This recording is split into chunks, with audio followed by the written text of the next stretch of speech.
नमस्कार दोस्तों। कहानी शुरू करने से पहले हमारे चैनल को सबसे पहले सब्सक्राइब करना ना भूलें और साथ ही बेल बटन भी ऑन करें ताकि नई कहानी का नोटिफिकेशन सबसे पहले आपको मिल सके। मैं पढ़ी लिखी समझदार हंसमुख और सुलझी हुई लड़की हूँ। मेरा नाम मोनालिसा है। जिस ऑफिस में मैं काम करती हूँ उसी ऑफिस में मेरे होने वाले पति राहुल भी काम करते हैं। मेरी शादी जॉइंट फैमिली में हुई है। मेरी शादी को अभी 1 महीना भी नहीं हुआ था कि मैंने अपनी ससुराल के माहौल में एक अजीब सा तनाव महसूस किया। कुछ दिन तो विवाह की रस्मों व हनीमून में हंसी खुशी दिन बीत गए थे, पर अब नियमित दिनचर्या शुरू हो गई थी। मेरे पति और मैं अब ऑफिस जाने लगे थे। मेरी सास, ससुर, जेठ जी, जेठानी अनिका और उनकी बेटी अन्नू की पूरी दिनचर्या अब मुझे समझ आ गई थी। मेरे जेठ घर पर ही रहते थे। मुझे यह बताया गया कि मेरे जेठ क्रॉनिक डिप्रेशन के मरीज हैं, उसके चलते वे कहीं कुछ काम नहीं कर पाते थे। उन्हें अकेला नहीं छोड़ा जा सकता था। वे घंटों चुपचाप अपने कमरे में ही अकेले लेटे रहते थे। मेरी जेठानी के लिए मेरे दिल में बहुत सम्मान था। हम दोनों का आपसी प्यार 2 बहनों की तरह से हो गया था। मेरी सासू माँ का व्यवहार मेरी जेठानी के साथ बहुत रूखा था। वह हर वक्त मेरी जेठानी को कुछ ना कुछ बुरा भला कहती रहती थी। मेरी जेठानी भी चुपचाप सब कुछ सुनती रहती थी। मुझे यह बहुत नागवार लगता था। मैं सोचती थी कि मेरी सास मेरी जेठानी से हर वक्त क्यों उखड़ी उखड़ी रहती है। इतना क्या कम था जो बाकी कसर सासू माँ की ननंद सावित्री आकर पूरा कर देती थी। बुआ जी का घर थोड़ी दूरी पर ही था, तो वह अक्सर हमारे यहाँ आया करती थी। मैं तो हैरान ही रह गई थी जब एक दिन बुआ जी ने आकर मेरे कान में कहा, बहू राहुल को तुम अपनी मुट्ठी में रखना। इस अनिका ने तो उसे हमेशा अपने जाल में ही फंसा कर रखा है। उसका कोई भी काम अपनी भाभी के बिना पूरा ही नहीं होता। तुम मुझे बहुत सीधी लग रही हो बहू, पर अब थोड़ी समझदारी दिखाना और जरा अपने पति पर लगाम कसकर रखना। हमने अपने पंडित जी से कई बार कहा कि अनिका के चक्कर से बचाने के लिए कुछ मंत्र पढ़ दे, पर बहू राहुल तो माना ही नहीं। उसने तो पूजा में बैठने से ही साफ इनकार कर दिया। अपने हंसमुख तो थी ही। बुआ जी की इस बात पर मुझे हंसी आ गई और मैं बोली, बुआ जी, वह मेरे पति हैं, कोई घोड़ा नहीं है जिस पर मुझे लगाम कसनी पड़े, और इस मामले में पंडित की क्या जरूरत थी। इस बात पर तो वहां बैठी मेरी सासू माँ को भी हंसी आ गई, पर उन्होंने भी बुआ की हाँ में हाँ मिलाई और बोली, तुम ठीक कह रही है जीजी, बहुत नाच लिया मेरा बेटा अपनी भाभी के इशारों पर। बहू, अब तुम ही राहुल का ध्यान अनिका की तरफ से हटाना। मैं तो हैरान सी उन दोनों का मुंह ही देखते रह गई और सोचने लगी कि एक माँ ही अपनी बड़ी बहू और छोटे बेटे के रिश्ते के बारे में गलत बातें कैसे कर सकती है, और वह भी घर में आई नई नवेली बहू से। फिर सोचते हुए मैं दोबारा अचानक से हंस दी तो सासू माँ ने हैरान होते हुए कहा, अब तुम्हें किस बात पर हंसी आ रही है? मैंने कहा, आपकी बातों पर माँ। बुआ ने मुझे डांटते हुए कहा, हम कोई मजाक कर रहे हैं क्या? हम तुम्हारे बड़े हैं, तुम्हारे हित की ही बात कर रहे हैं। तुम भी अनिका से दूर ही रहना। फिर बुआ बहुत देर तक मुझे पता नहीं कब कब के किस्से सुनाने लगी। जब मेरी जेठानी रसोई से निकलकर वहां आई तो उन दोनों की बातों पर ब्रेक लग गई। अगले दिन से मैंने भी अपना ऑफिस ज्वाइन कर लिया था, क्योंकि अब मेरी भी छुट्टियां खत्म हो गई थीं। राहुल और मैं साथ साथ ही ऑफिस जाने के लिए निकलते थे, लेकिन लौटते कभी साथ थे तो कभी अलग। सुबह को तो मैं बहुत ही व्यस्त रहती थी, घर का काम भी और ऑफिस जाने की तैयारी भी। लेकिन शाम को जब मैं घर आकर अपनी जेठानी की मदद करने के लिए तैयार होती तो मेरी जेठानी मुझे स्नेह से दुलार देती और कहती, रहने दो मोनालिसा, अभी तो ऑन ऑफिस से आई हो, पहले तुम आराम कर लो। मैं कहती, नहीं भाभी, पूरा दिन सारा काम आप ही करती रहती हैं, मुझे अच्छा नहीं लगता। तो मेरी जेठानी बोली, कोई बात नहीं मोनालिसा, मुझे तो आदत है घर के सारे काम करने की। मैं काम में लगी रहती हूं तो मन लगा रहता है, वरना तो पता नहीं क्या क्या टेंशन होने लगती है खाली बैठने पर। मैं उनका दर्द समझती थी। पति की बीमारी के कारण उनका जीवन कितना एकांकी था।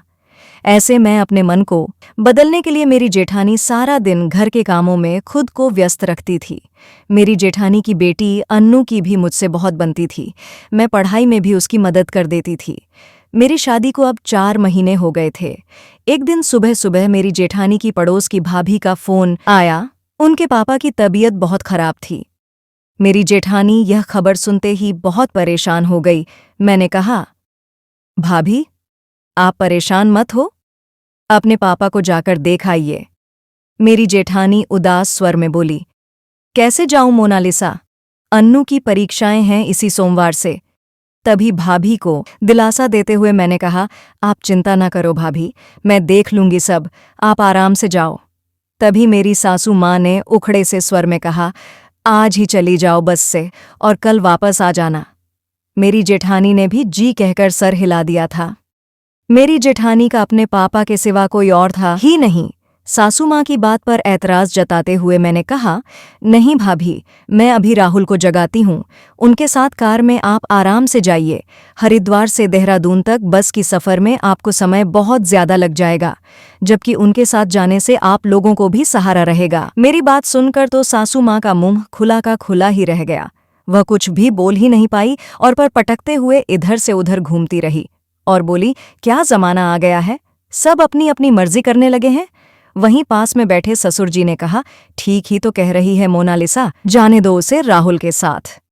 अब तो सासू माँ को और गुस्सा आ गया और वह मेरे ससुर पर भड़क कर बोली, आप तो चुप ही रहे तो अच्छा होगा, पहले ही आपने दोनों बहुओं को सिर पर चढ़ा रखा है। राहुल पूरी बात जानने के बाद तुरंत तैयार होकर आ गए। आते ही उन्होंने कहा, चलिए भाभी, मैं ऑफिस से छुट्टी ले लूंगा, जब तक आपके पापा ठीक नहीं होते हम वहीं रहेंगे। मैंने दोनों को नाश्ता करवाया और फिर प्रेम पूर्वक विदा किया। मेरे जेठ बैठे तो वहीं थे, पर उन्होंने कोई प्रतिक्रिया नहीं दी थी। दोनों चले गए तो वह भी अपने बेडरूम में चले गए। आज शनिवार को मेरी छुट्टी थी। मैं काम वाली बाई के साथ मिलकर घर के काम निपटाने लगी। शाम तक मेरी बुआ सास फिर आ गई थी। उनके पति की मृत्यु हो चुकी थी और अपने बेटे बहू से उनकी बिल्कुल नहीं बनती थी, इसलिए हमारे घर में उनका आना जाना लगा ही रहता था। उनका घर 3 गली ही दूर था। मेरी दोनों सास एक जैसी थीं, एक जैसा व्यवहार, एक जैसी सोच, जैसे पुराने जमाने में होती थी। बुआ जी ने आराम से बैठते हुए मुझसे कहा, तुम्हें समझाया था ना कि अपने पति को अनिका से दूर रखो। मैंने मुस्कुराहट के साथ कहा, मौसी। मेरी सासू माँ ने ठंडी सांस लेते हुए कहा, मैं क्या करूं अब, कुछ भी समझ लो, जरा भी असर नहीं है इस पर। बस सुनती है, इस पर कोई असर नहीं होता है। मैं घर का काम खत्म करके अपने कमरे में आराम करने के लिए लेटी तो बुआ जी वहीं आ गई। मैं उठकर बैठ गई और बोली, आओ बुआ जी। आराम से बैठते हुए बुआ जी ने पूछा, और बताओ बहू, तुम कब सुना रही हो खुशखबरी। मैं उनका इशारा समझ गई और बोली, पता नहीं बुआ जी। उन्होंने अचंभित स्वर में कहा, क्या मतलब पता नहीं। मैंने कहा, मतलब अभी सोचा नहीं। तो देर मत करो बहू, औलाद पैदा हो जाएगी तो राहुल उसमें व्यस्त रहेगा, कुछ तो भाभी का भूत उतरेगा उसके सर से। और आज तुम्हें मैं एक राज की बात बताती हूँ। मैंने कहा, हाँ बताइए। उन्होंने कहा, मैंने सुना है कि अन्नू राहुल की ही बेटी है, व्यस्त रहेगा, तेरे जेठ की हालत तो सबको पता ही है, भूत उतरेगा उसके सर से। और आज तुम्हें मैं एक राज की बात बताती हूँ। मैंने कहा, हाँ बताइए।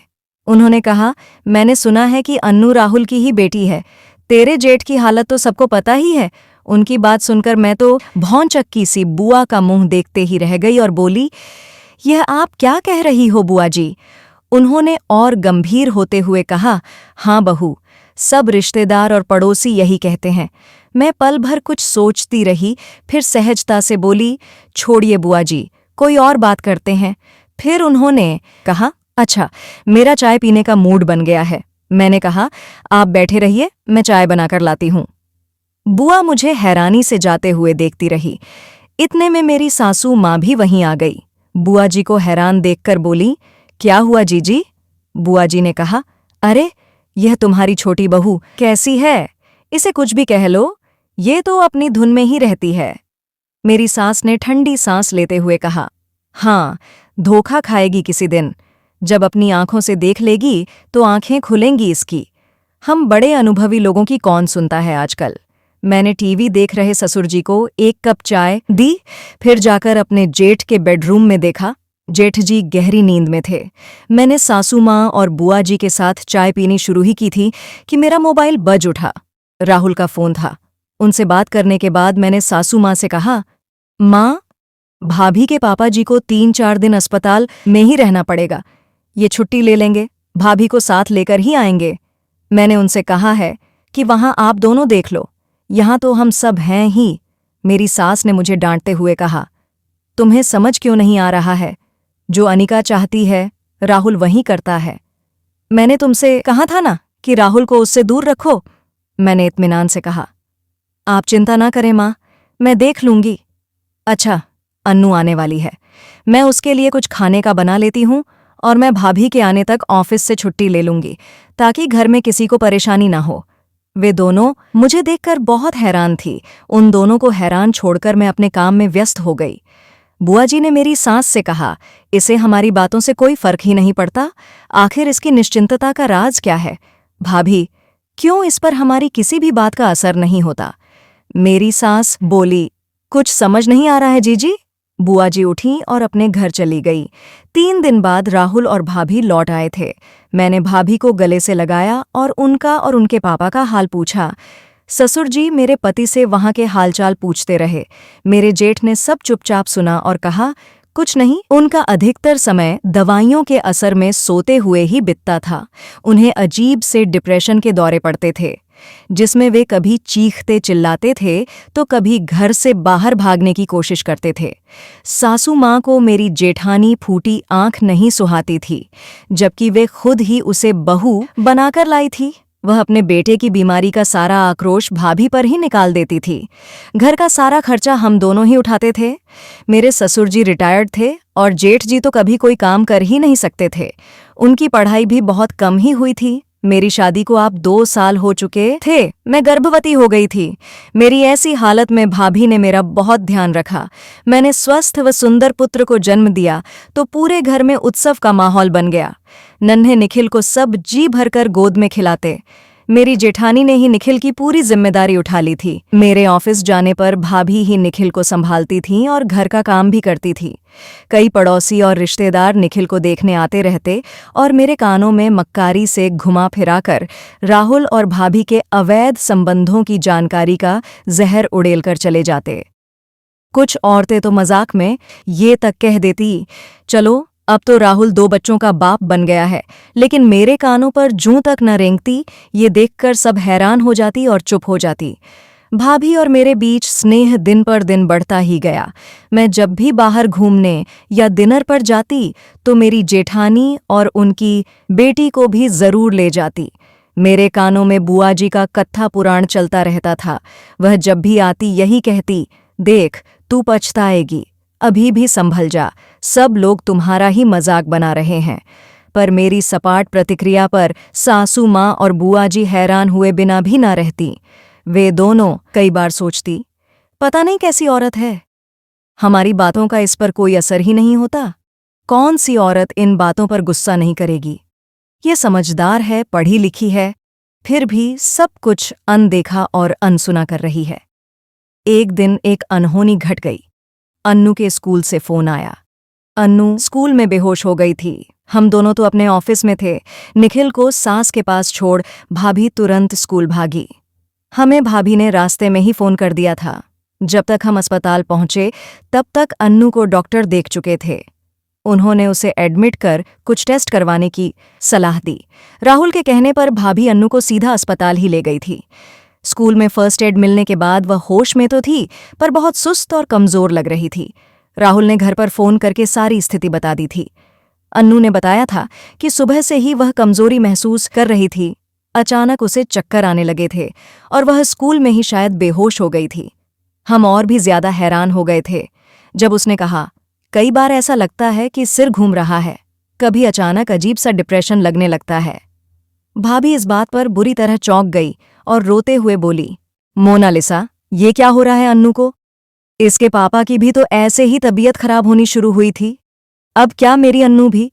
मैंने भाभी का हौसला बढ़ाते हुए कहा, अरे नहीं भाभी, पढ़ाई का दबाव होगा। पढ़ाई को लेकर कितना तनाव रहता है आजकल के बच्चों को। आप परेशान ना हो, हम सब हैं ना, मैंने भाभी को तसल्ली दी। अन्नू के सब टेस्ट हो चुके थे। मेरे सास और ससुर भी निखिल को लेकर अस्पताल पहुंच गए थे। बुआ जी जेठ जी की देखरेख के लिए घर पर ही रुक गई थी। अन्नू को ग्लूकोज चढ़ रही थी। रात को राहुल ने हम सबको घर भेज दिया था। अगले दिन मैं जेठ जी को अपने साथ ही सुबह अस्पताल ले गई। वह भी थोड़ी देर अन्नू के पास बैठे रहे। फिर वह असहज से बेचैनी से उठने बैठने लगे तो मैं उन्हें वहां से वापस घर ले आई। मेरी जेठानी अन्नू के पास ही थी। घर आने के बाद मेरी सास ने मुझे डांटा और कहा, अपने जेठ को क्यों ले गई थी? तुझे पता है ना, ये बीमार है। मैंने कहा, माँ, अन्नू की बीमारी का पता लगाने के लिए भैया का डीएनए टेस्ट होना था। इतना कहकर मैं किचन में चली गई। मैंने थोड़ी देर बाद देखा, सासू माँ और बुआ जी की आवाजें अन्नू के कमरे से आ रही थीं। बुआ जी जब भी आती थी अन्नू के कमरे में ही सोती थी। मैं दरवाजे तक जाकर रुक गई। बुआ जी माँ से कह रही थी, अब पोल खुलने वाली है, रिपोर्ट में सच सामने आ जाएगा। बड़े आए हर समय भाभी भाभी की रट लगाने वाले, आंखें खुलेंगी अब मोनालिसा की। कब से हम सब कह रहे हैं, पति को संभाल कर रख। राहुल पिता की तरह ही तो डटा है उसके साथ अस्पताल में। मेरी सास ने भी उनकी हाँ में हाँ मिलाई और बोली, हाँ, मुझे भी देखना है। अब अनिका का क्या होगा? राहुल मेरी इतनी नहीं सुनता जितनी उसकी सुनता है। मुझे तो इसी बात पर गुस्सा आता रहता है। जब से अनिका इस घर में आई है तब से राहुल ने मेरी बात सुनी ही बंद कर दी है। उन दोनों की यह बकवास सुनकर मेरा खून खौल उठा। घर में बच्चे की तबीयत खराब है और यह दोनों इस समय भी इतनी घटिया बातें कर रही हैं। मैंने उनसे कुछ भी बोलना ठीक नहीं समझा और अपने काम में लग गई। अगले दिन मैं अस्पताल गई तो अन्नू की सारी रिपोर्ट्स आ गई थीं। सब कुछ नॉर्मल था, बस उसका बीपी लो हो गया था, जिस वजह से उसे चक्कर आया और वह बेहोश हो गई थी। डॉक्टर ने भी बेहोश होने का कारण बीपी और पढ़ाई की टेंशन बताया था। खुशी का शाम तक डिस्चार्ज होना था। राहुल और भाभी अस्पताल में ही रुके थे। मैं घर पहुंची तो बुआ जी ने झूठी चिंता दिखाते हुए कहा, बहू, सब ठीक है ना? वह जो टेस्ट होता है डीएनए, उसमें क्या आया? यह पूछते हुए बुआ जी की आंखों में मक्कारी साफ दिखाई दे रही थी। मैंने आसपास देखा। मेरे ससुर जी कुछ सामान लेने बाजार गए हुए थे। जेठ जी अपने कमरे में थे। मैंने बहुत ही गंभीर स्वर में बात शुरू की, माँ, बुआ जी, मैं थक गई हूँ आप दोनों की बकवास और झूठी बातों से, आपके तानों से। माँ, आप कैसे अपने ही बेटे और बहू के बारे में गलत बातें कर सकती हैं? आप दोनों हैरान होती हैं ना कि मुझ पर आपकी किसी भी बात का असर क्यों नहीं होता है। वह इसलिए कि शादी की पहली रात को ही राहुल ने मुझे सब बता दिया था कि वे हर हालत में भाभी और अन्नू की देखभाल करते हैं और हमेशा करते रहेंगे। उन्होंने मुझे सब बताया था कि आपने जानबूझकर अपने मानसिक रूप से बीमार बेटे की शादी एक गरीब घर की लड़की से करवा दी, जिससे वह जीवन भर आपके दबाव रहे। राहुल ने आपको किसी भी लड़की का जीवन बर्बाद न करने की सलाह भी दी थी, पर आप तो पंडितों की सलाह के चक्कर में पड़ी रही और कहा कि ये ग्रहों का प्रकोप है जो शादी के बाद दूर हो जाएगा। आपने एक बार भी यह नहीं सोचा कि एक मानसिक आदमी के साथ पूरा जीवन एक लड़की कैसे बिताएगी? आप दोनों की इस हरकत पर राहुल हमेशा से शर्मिंदा और दुखी ही रहे हैं। भाभी का जीवन अपने बर्बाद कर दिया है। राहुल अपनी देखरेख और स्नेह से आपकी इस गलती की भरपाई ही करने की कोशिश करते रहते हैं। वे ही नहीं, मैं भी भाभी की हर परेशानी में उनका साथ देती हूँ। और रिपोर्ट से पता चल गया है कि भैया ही अन्नू के पिता हैं। बुआ जी, आपको तो बस इस रिपोर्ट के बारे में जानना था ना। आगे से कभी आप मुझसे ऐसी बातें मत करना, वरना मैं और राहुल भाभी को लेकर अलग हो जाएंगे और इस अच्छे भले घर को तोड़ने की जिम्मेदार आप दोनों ही होगी। हमें शांति और सम्मान के साथ एक दूसरे के साथ रहने दे तो आपके लिए और इस परिवार के लिए अच्छा रहेगा, कहकर मैं अपने बेडरूम में चली गई। निखिल तब तक मेरी गोद में ही सो चुका था। उसे बिस्तर पर लिटाकर मैं खुद भी लेट गई। आज कितने दिनों बाद मुझे राहत महसूस हो रही थी। मैंने अपने मन में ठान लिया था कि मैं उन दोनों को सीधा करके ही रहूंगी। उनके रोज रोज के व्यंग्य भरी बातों से मैं थक गई थी और डीएनए टेस्ट तो हुआ भी नहीं था। मैं इन दोनों का मुंह बंद करने के लिए भैया को यूं ही अस्पताल ले गई थी। मुझे अब इस बात को हमेशा हमेशा के लिए खत्म करना था। मैं कान की कच्ची बनकर अपने पति पर अविश्वास नहीं कर सकती थी। मुझे हर परिस्थिति में अपना समझदारी, संयम और धैर्य रखकर हर मुश्किल से निपटना आता था। लेटे लेटे मुझे सासू माँ की आवाज़ सुनाई दी। अरे, तुम कहाँ चली जीजी? बुआ जी बोली। कहीं नहीं, थोड़ी देर के लिए घर जा रही हूँ, फिर आऊंगी।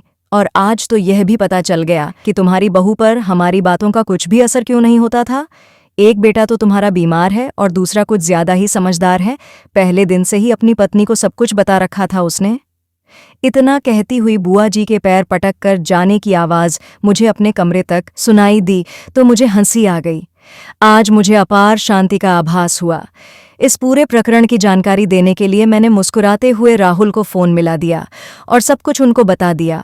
अब मेरी सास राहुल और भाभी के बारे में कुछ नहीं बोलती। बुआ जी भी अब बहुत ही कम आती है।